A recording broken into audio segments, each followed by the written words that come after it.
Hi, I'm Dolly Vasta, and welcome back once again to Dolly's World. Have you ever wondered what doctors do in their downtime? What actually recharges their batteries? Well, we know that they do play golf. Try to find them on Wednesday.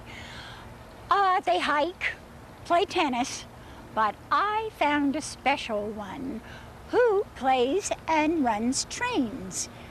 Now, why don't we join him? He's a friend of mine, and a friend of yours too, of many of you.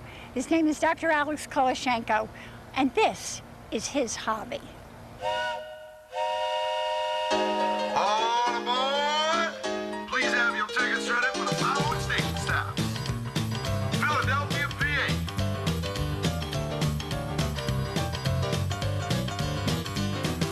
Baltimore, Maryland.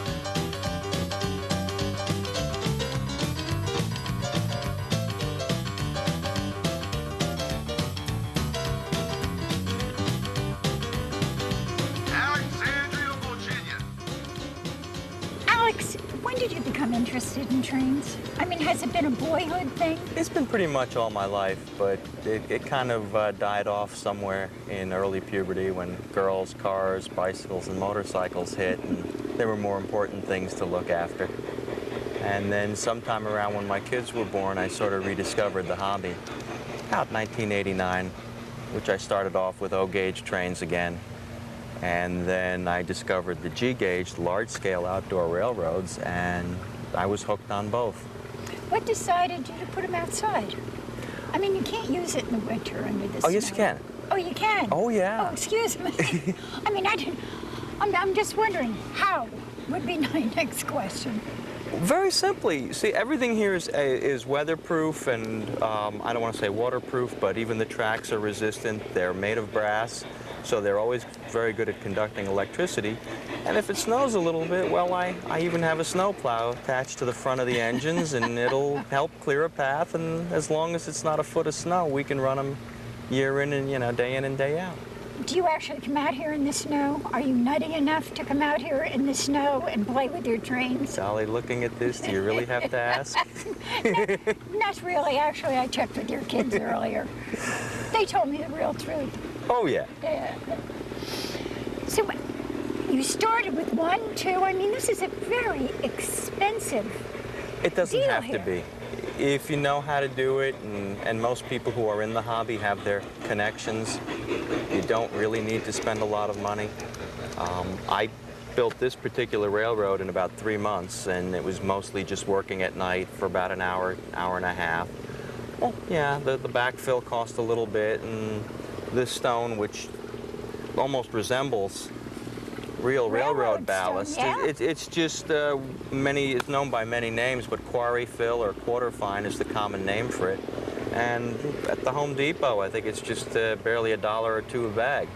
Well, you know what fascinates me is the care and the placement of everything. Did you read up on it?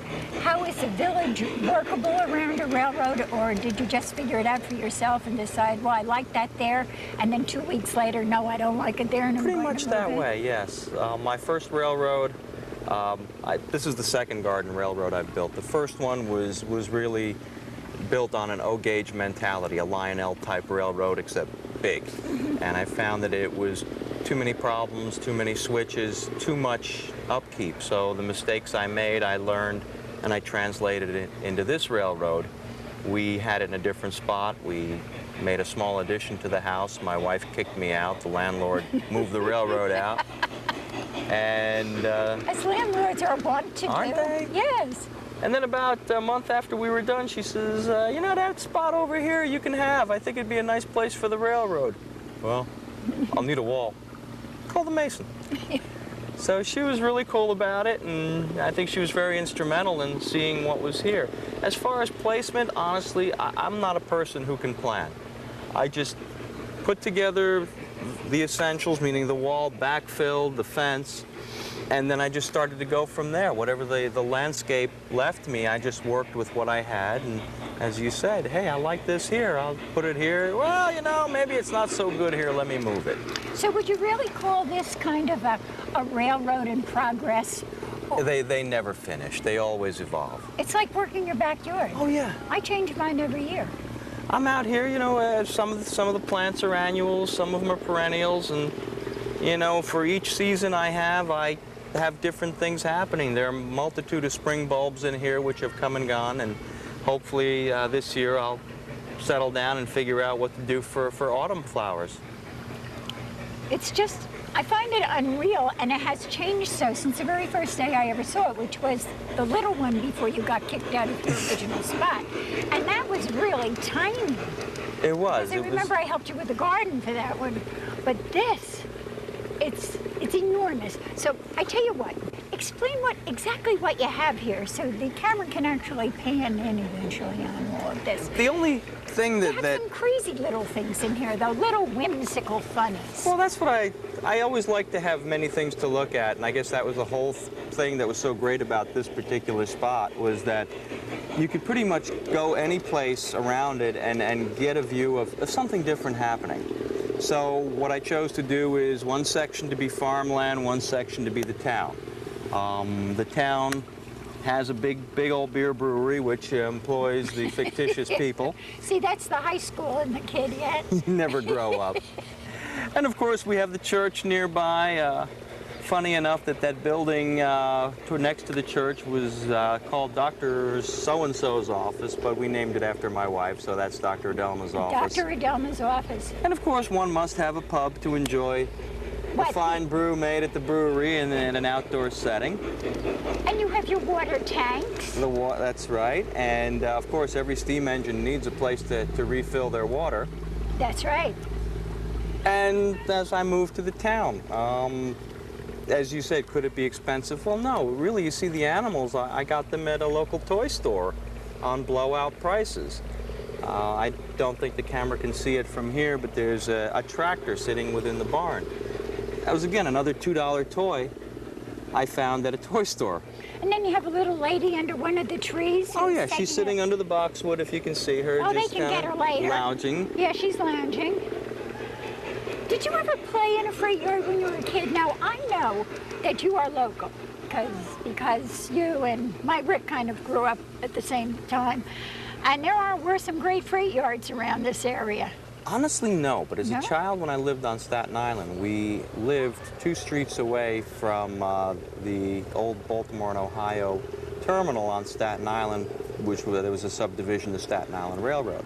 So as a little boy, my grandfather used to always take me down there, and we'd stand on Richmond Terrace looking down through the fence and see the engines switching cars back and forth, getting them ready, putting them on car floats and floating them over to Brooklyn, where they continued whatever they were doing and whatever goods they were bringing or taking from New York. Well, you know, to repeat something which I said in the opening, that actually I did a little research on this before I came here, and I knew that trains, there are two hobbies that are the most popular in the United States and actually pretty much international. And believe it or not, one is trains, and I bet you'd never guess what the other one is. No, what? Dolls. Dolls, yes. And I don't mean little girls with little dolls. I mean the doll industry is a multi-billionaire business. Now that you bring that up, now it makes sense how there's a local traveling, not a local, but a traveling show, Greenberg's Great Train and Doll Shows. Yeah, because one gets out the guys. Exactly. One gets out the women. And the money one can spend on doll houses and dolls is incredible. That's right. But you also have 2 different trains here from 2 different parts of the country, right? Yes, I chose today to represent both parts of the country. The east by the Sandy River, which is located in Maine, and I believe it's actually still running as a tourist line. And the White Pass in Yukon, which is, again, active railroad, very important to Alaska. Well, you know, when I was a kid, I had an older brother, and I know at Christmas time, it used to really bug me because one year he got the Lionel set, and I got the doll. And he could have had the doll for all I cared. I wanted the Lionel set. And there is a fascination with trains. It's very hard to describe. It's a magical addiction, if you call it. Lionel at one point, even in the 50s, decided to market what they called the girls' train, and it consisted of a pink locomotive and pastel cars. As a marketing ploy, it failed completely. On the other hand, it's become such a collectible that people scour every corner to get an intact girls' set. Now, there's an urban legend of a fellow who has an intact, unopened girls' set for which he has an X-ray to prove what's in it. And when he was asked, well, why did you open it up and take it out? And his answer is, and ruin the collectability? See, that's like having good china and never using Exactly. it and storing it in a cabinet someplace so you can give it to your kids one day and they'll break it. Yeah, these are toys. They're meant to have fun with. Yeah. And whether you choose to model like I did, which is freelance, and this is Alex land, and then there are a group of people out there that are so meticulous with the scale that I've even read about one fellow who likes the leaves on a certain plant, but he trims off the flowers because they're too big for his particular scale. Sounds like a neighbor I used to have who trimmed all the flowers off because she didn't like bees. Okay, that makes sense. So for me, I'll mix, there's no set scale in garden railroading. It runs from 1/32 scale all the way up to 1/20.2. And I'll mix freight cars of 1/20th with engines that are 1/32. To me, it doesn't matter. It's my railroad, and I run what makes me feel good. What is there yet that you would like to buy in railroad cars? Is there any? There must be others. Well, on eBay, I did see that Burlington Northern was auctioning off a locomotive without the engine in it. And I really said to my wife, maybe we can get this for a shed? Her answer was, right. No, but really, is there any? I mean, if you collect, it seems to me there's always something else that you want to collect. There's always something, but, you know, quite truthfully, for the large scale, I have pretty much all I want, and since in many ways you are kind of limited with time, and come the autumn when the days start getting shorter and the nights longer, it's a little bit more difficult to come out and really enjoy what you have. So, of course, that's why we keep the Lionel size in the basement. Oh, so you do have more down there. Is the Pope Catholic? Yeah. So you have something to play with on rainy days. Always. But these can tolerate the inclement, like I said, inclement weather. They are weatherproof. I certainly don't want to leave them out here in a downpour, but certainly if, you know, the lawn's getting watered and they get sprinkled a little bit, or someone jumps in the pool and splashes the track, it's not a worry. Well, do you take them? Where do you take them then? You take them Everything, the engines and rolling stock, that means the box cars and what, they always come in whenever I'm done playing. Oh. However, everything you see out here stays out pretty much year long. Come the winter, it's a little too cold for the people and the animals, so they go indoors. But the buildings, the windmill, everything stays out for the entire season. You know what would be fascinating? If you had like a snow scene for winter. I mean, that you made a snow scene. Like little figures on skis doing cross-country work. That's not out of the realm of possibility, though. Yeah. I mean, I can just picture it. You know, instead of the flowers would be little lights on the trees, and you'd have to probably they last all winter. Oh, yeah. And you put those little twinkle lights and everything on it. It just may happen this year. Yeah. Gee, what do you know? I've come up with a new one for you. And, you know, the snow on the roofs of all of these, and well, I'll tell you, it looks really sweet with a very light snowfall. From last year was the first winter this was out, and it really looks sweet with a very light dusting of snow. It looked real. And a little nativity over there. You've got the animals. Yeah, why not? You just have to start with a few other figures. Sure, there's room. Unbelievable. Unbelievable. You know, as a doctor, you've really combined two things that you really love to do. Your work and your play. If there's anything else that you ever thought of doing, what would it be? Being a chef. I forgot. You like to cook. Love it. And I know you have a helper who happens to be watching. Oh, yeah. Who's here. Who's out in the kitchen with you, your daughter? My daughter and my son as well. He's taken a big interest in cooking. And a most unbelievable educated 12-year-old pal that I've ever seen in my life. So what do you make? I'm sorry? What do you make? Oh. What's good? What's good? What's Anything. on the menu? Anything. What kind of menu? I've even attempted my own sushi. I don't know, I don't have a specialty per se, but let me loose in the kitchen, give me a few ingredients, and I'll make something out of it. And you're well on your way. That's it. Oh, Whether it's Adelma barbecue has or... it so easy. We try to keep her happy. Yeah, why not? Station stop Atlanta, Georgia. 15 minutes to refuel.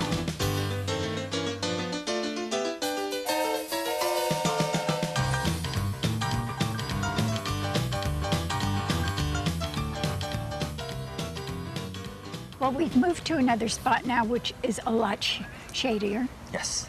and more comfortable, as I felt I was melting down into the railroad tracks. But this yard is an exquisite yard.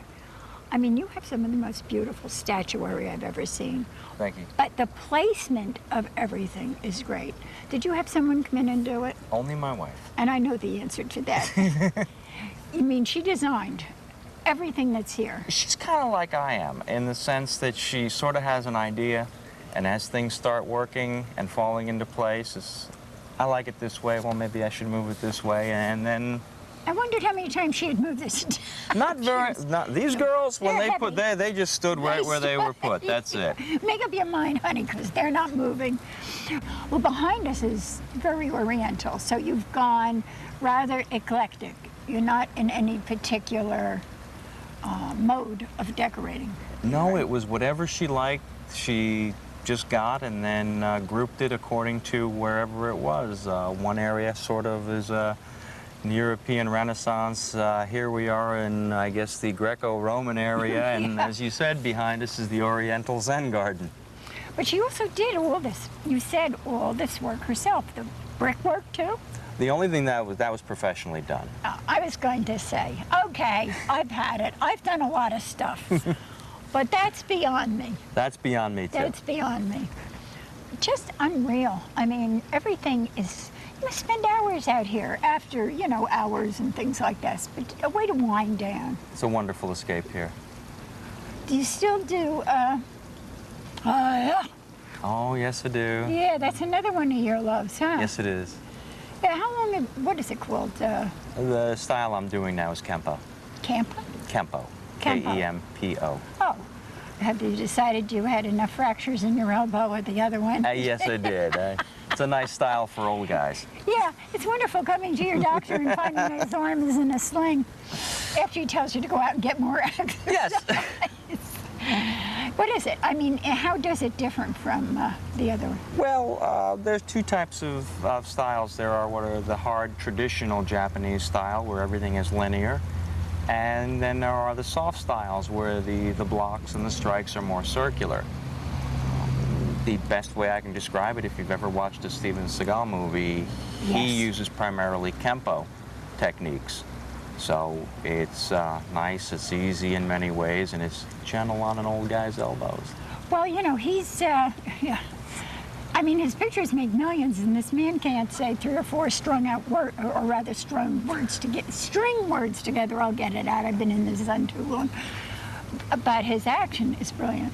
Yeah, and everything you see that he does is pretty much a real street move, one that one can use safely for defense, as opposed to like the Texas Ranger, which is a lot of razzle-dazzle, Hollywood spinning, jumping, which would really get you hurt if you had to use it. Who I love to watch because he's so acrobatic. Oh, he's awesome. He is. You know, we watch him just for his acrobatics most of the time. For an old guy, he's good. Yeah, he is not a kid anymore. He's, I believe, my age, around 45, 47. That's what I said, he's not a kid. Yeah. Anyway, oh, this has been quite an afternoon. It really has. I'm glad you enjoyed yourself. Thank you. Yeah. It's a shame my wife cool. couldn't have been here. Where is she? She's working today. We share the office hours, and She's peering down throats and all that good stuff. Yes, she is. We won't mention any of the other. Not today. Not today. Well, give her a love. will do. And tell her that she has just exquisite taste, and I hope she enjoys what the caramel does for her. I'll make sure she watches. Yeah. You know, Alex, I have a theory. Little boys, little toys. Big boys, big toys. I hope all of you enjoyed this show today. I'll see you next month. And in the meantime, take care. And never grow up. Cayenne peppers, sweet peppers, Tabasco sauce and hot sauce. Tax and tip included.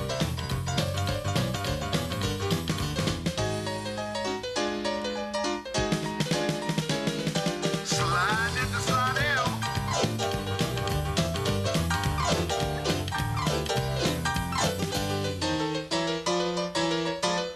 All out for New Orleans. Please watch your step.